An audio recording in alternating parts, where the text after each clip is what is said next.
الله من الشيطان الرجيم. نحن خلقناكم فلولا تصدقون أفرأيتم ما تمنون أأنتم تخلقونه أم نحن الخالقون نحن قدرنا بينكم الموت وما نحن بمسبوقين على أن نبدل أمثالكم وننشئكم فيما لا تعلمون وَلَقَدْ عَلِمْتُمُ النَّشْأَةَ الْأُولَى فَلَوْلَا تَذَكَّرُونَ أَفَرَأَيْتُم مَّا تَحْرُثُونَ أَأَنتُمْ تَزْرَعُونَهُ أَمْ نَحْنُ الزَّارِعُونَ لَوْ نَشَاءُ لَجَعَلْنَاهُ حُطَامًا فَظَلْتُمْ تَفَكَّهُونَ إِنَّا لَمُغْرَمُونَ بَلْ نَحْنُ مَحْرُومُونَ أَفَرَأَيْتُمُ الْمَاءَ الَّذِي تَشْرَبُونَ أَأَنتُمْ أَنزَلْتُمُوهُ مِنَ الْمُزْنِ أَمْ نَحْنُ الْمُنزِلُونَ لَوْ نَشَاءُ جَعَلْنَاهُ أُجَاجًا فَلَوْلَا تَشْكُرُونَ أَفَرَأَيْتُمُ النَّارَ الَّتِي تُورُونَ أَأَنتُمْ أَنشَأْتُمْ شَجَرَتَهَا أَمْ نَحْنُ الْمُنشِئُونَ نَحْنُ جَعَلْنَاهَا تَذْكِرَةً وَمَتَاعًا لِلْمُقْوِينَ فسبح بسم ربک العظیم۔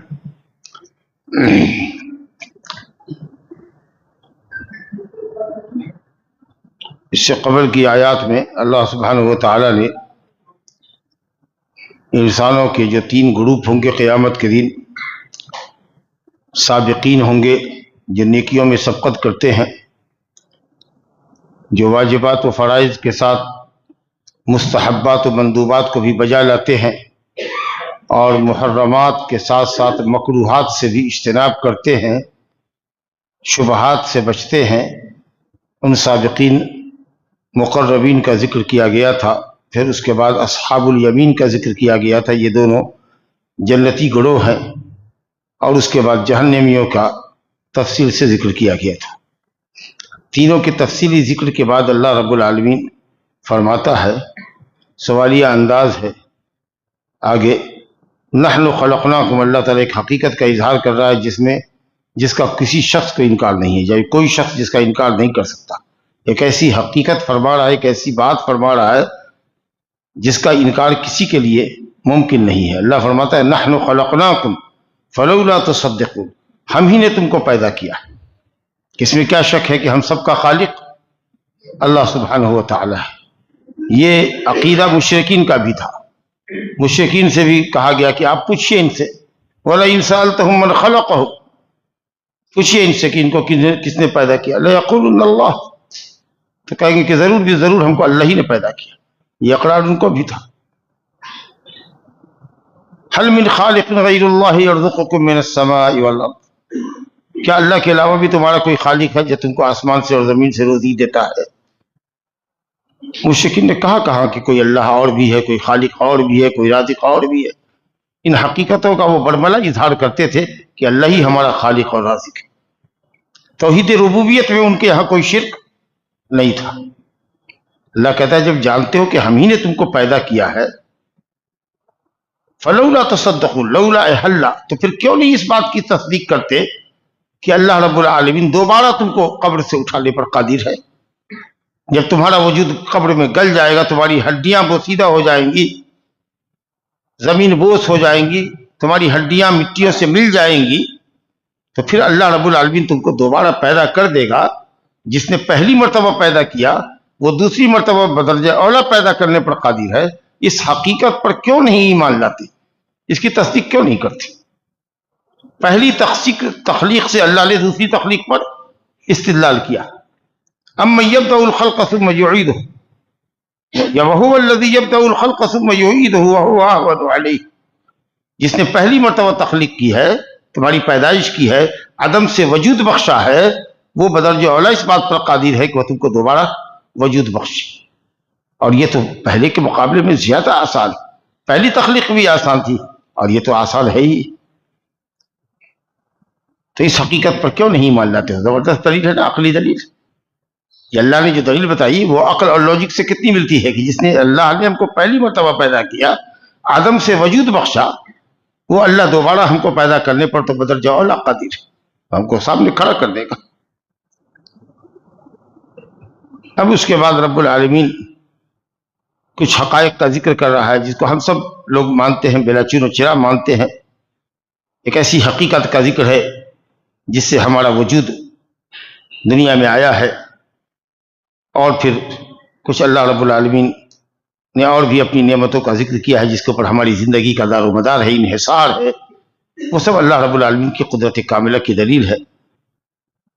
اللہ فرماتا ہے افرأیتم ما تمنون، کیا خیال ہے تمہارا اس قطرے کے بارے میں جو تم سے ظاہر ٹپکتا ہے، جو تم سے نکلتا ہے، منی کا قطرہ جو انسانی تخلیق کا بیج ہے جس سے انسان پیدا کیا جاتا ہے۔ فَلْيَنْظُرِ الْإِنسَانُ مِمَّا خُلِقَ خُلِقَ مِن مَّاءٍ دَافِقٍ يَخْرُجُ مِن بَيْنِ الصُّلْبِ وَالتَّرَائِبِ، انسان اچھلتے ہوئے پانی سے، منی کے اس قطرے سے جو اچھل کے گرتا ہے، جو صلب اور ترائب سے، سیدھے کی ہڈیوں اور صلب کے درمیان سے نکلتا ہے انسان کی منی، اور عورت کا انڈا جو رحم پیدا کرتا ہے اس سے وہ نطفہ جا ملتا ہے۔ یہ نطفہ تم پیدا کرتے ہو یا ہم پیدا کرتے ہیں؟ اور پھر عورت کے رحم میں اس نطفے کو مرحلہ وار، نطفے سے خون کا لوتھڑا، خون کا تھما جمع ہوا خون، اور پھر اس کے بعد گوشت کا لوتھڑا، اور پھر اس میں ہڈی کا ڈھانچہ بنانا اور اس پر گوشت چڑھانا، اور اس کے بعد ایک مدت گزارنے کے بعد تم کو تمہاری ماؤں کے پیٹ سے باہر نکالنا، یہ تم کرتے ہو کہ ہم کرتے ہیں؟ یہ تخلیقی مرحلہ جو تمہاری ماں کے پیٹ میں تمہارا ہوتا ہے رحم کے اندر، یہ تم کرتے ہو کہ ہم کرتے ہیں؟ رب العالمین کہتا اللہ افرأیتم ما تمنون، کیا خیال ہے، بتاؤ تم اپنے اس منی کے بارے میں، اپنے اس مادہ منویہ کے بارے میں جو تمہارے جسم سے خارج ہوتا ہے۔ جی انتم تخلقونہ ام نحن الخالقون، کیا تم اس کو پیدا کرتے ہو، اس کو وجود میں لاتے ہو، اس کو مرحلوں سے گزار کر کے انسانی ڈھانچہ بناتے ہو؟ ام نحن الخالقون، یا ہم کرتے ہیں؟ یقیناً اللہ تو ہی کرتا ہے۔ نحن قدرنا بینکم الموت وما نحن بمسبوقین، اللہ کہتا ہے کہ ہم ہی نے تمہارے درمیان موت کا فیصلہ بھی کیا ہے۔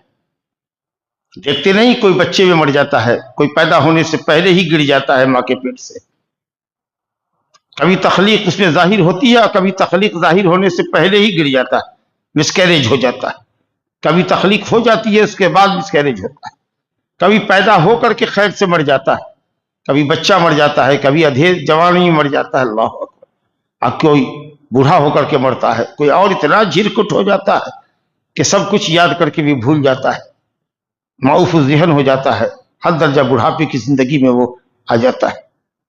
تو یہ اللہ رب العالمین نے مختلف لوگوں کے لیے موت مقرر کر رکھی کہ کب کس کو کیسے موت کہاں آنی ہے۔ نحن قدرنا بینکم الموت، نحن قضینا بینکم الموت، ہم نے تمہارے درمیان فیصلہ کر رکھا ہے موت کا۔ وما نحن بمسبوقین علی ان نبدل امثالکم، اور ہم مسبوق نہیں ہیں، ہم پیچھے نہیں ہٹیں گے، تم ہم سے آگے نہیں نکل سکو گے، ہم کو تم عاجز کر نہیں کر سکتے ہو، اگر تمہارا رویہ نہیں بدلا تو ہم تم کو بدل دیں گے۔ نبدل امثالکم، تم کو بدل کر کے دوسرے کو لے آئیں گے، اور تمہاری تخلیق ایسی مخلوق میں کریں گے، ایسی شکل و شباہت دیں گے، ایسی حیت میں پیدا کریں گے کہ تم کو پتہ بھی نہیں چلے گا کہ کس طرح کے اللہ نے نئی خلقت پیدا کی۔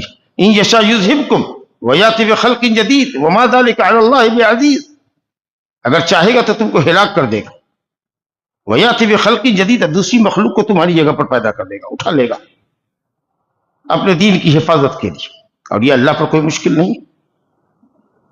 تو تم ہم سے چھوٹ کے نہیں نکل سکتے، باہر نہیں بھاگ سکتے۔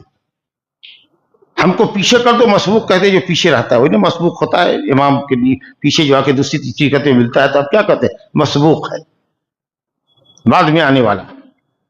تو ہم سابق ہیں، ہم کو کوئی پیچھے نہیں کر سکتا، ہم کو کوئی عاجز نہیں کر سکتا، ہم اس بات پر قادر ہیں، بدل یہ اتم قادر ہیں کہ ہم تم کو بدل دیں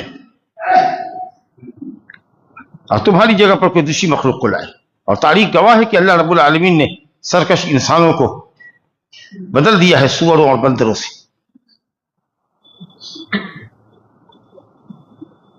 وَلَقَدْ عَلِمْتُمُ النَّشْأَةَ الْأُولَىٰ، تم اپنی پہلی نشأت کو جان چکے ہو کہ کیسے ہم نے تم کو پیدا کیا، حقیر نطفے سے پیدا کیا، کس طرح شکم مادر میں ابھی جو میں نے بتایا کہ کس طریقے سے اللہ تعالیٰ نے مرحلہ وار پیدا کیا. خلقکم من نطفۃ ثم من علقۃ ثم من مضغۃ مخلقۃ وغیر مخلقۃ لنبین لکم ونقر فی الارحام ما نشاء الی اجل مسمى ثم نخرجکم طفلا ثم لتبلغوا اشدکم. اللہ ومنکم من یرد الی ارذل العمر لکی لا یعلم من بعد علم شیئا. مرحلہ وار اللہ گزارتا ہے، تخلیق سے پہلے گرا دیتا ہے، کبھی تخلیق کے بعد ساقط کر دیتا ہے، کبھی پیدا کر کے بچپن میں لے لیتا ہے، کبھی جوانی میں لے لیتا ہے، کبھی تمہیں کا کوئی بہت عمر دراز ہو جاتا ہے. جب تم اپنی تخلیق کو جان چکے ہو فلولا تذکرون، تو کیوں نہیں نصیحت حاصل کرتے کہ اللہ تعالیٰ دوبارہ پیدا کرنے پر تم کو قادر ہے.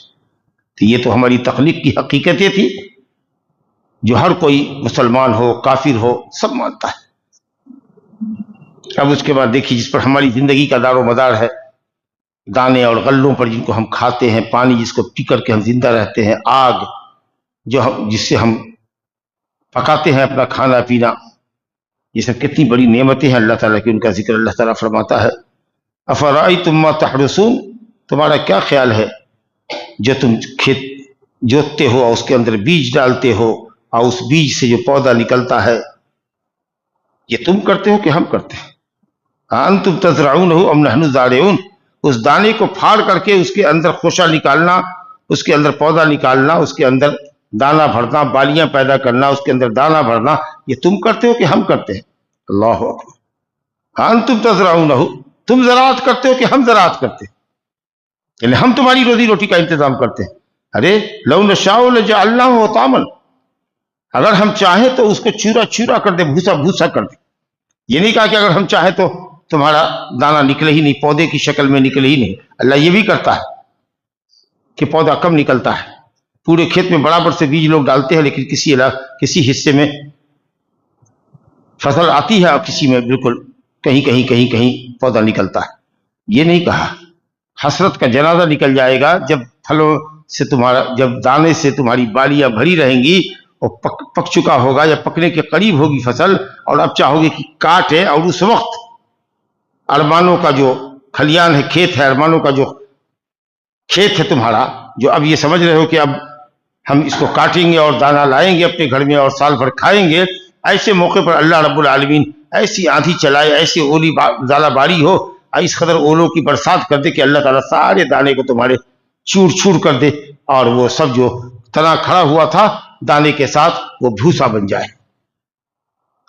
یہ غم اور حسرت کی انتہا ہوگی نہ، بجائے اس کے کہ پیداوار ہو نہ ہو. اس سے زیادہ سنگین یہ ہوگا کہ پیداوار آ چکی ہے، باغات میں پھل لگ چکے ہیں، پکنے والے ہیں، اور اس کے بعد فصل برباد ہو جائے تو انسان کی حسرت کی انتہا نہیں رہتی.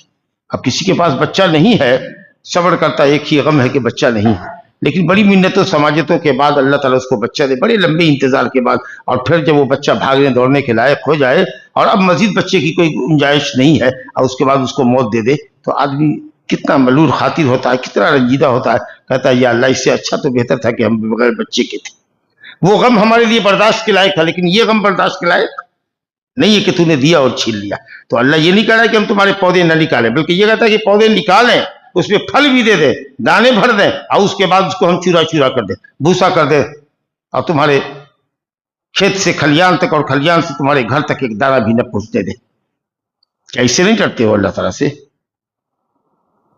اب اس کے بعد تب تم لگو گے غم و الم کا اظہار کرنے لگو گے، اور اپنے غم کو غلط کرنے کے لیے ایک دوسرے سے کہو گے کہ ارے یار اس مرتبہ تو ایسا ہو گیا کہ ہم گھاٹے کے شکار ہوئے، چلو دوسری مرتبہ پھر کھیتی کریں گے، دیکھیں گے اس کا نقصان ہو جائے گا، اس کا کمپنسیشن آ جائے گا، دوسری فصل ہماری یہ ہو جائے گی. اپنے آپ کو بہلانے کی کوشش کرو گے، یا یہ کہیے کہ تفکہون مانے تحزنون، غم زدہ ہو جاؤ گے، کفی افسوس مرو گے، کہو گے انا لمغرمون، کھیتی کرنے میں ہم تو بڑے گھاٹے کے شکار ہوئے، لوگوں سے قرض لے کر کے کھیتی کی تھی، ہم تو دین میں آ گئے اور دانے سے محروم کر دیے گئے. اللہ تعالیٰ ایسا بھی کرتا ہے، بالکل تیار فصل کو برباد کر دیتا ہے. بارہا ہم لوگوں نے دیکھا ہے اس طریقے سے، سمجھا کہ نہیں؟ ارمانوں کا خون ہو جاتا ہے. یہ سب انسانوں کے گناہوں کی پکڑ.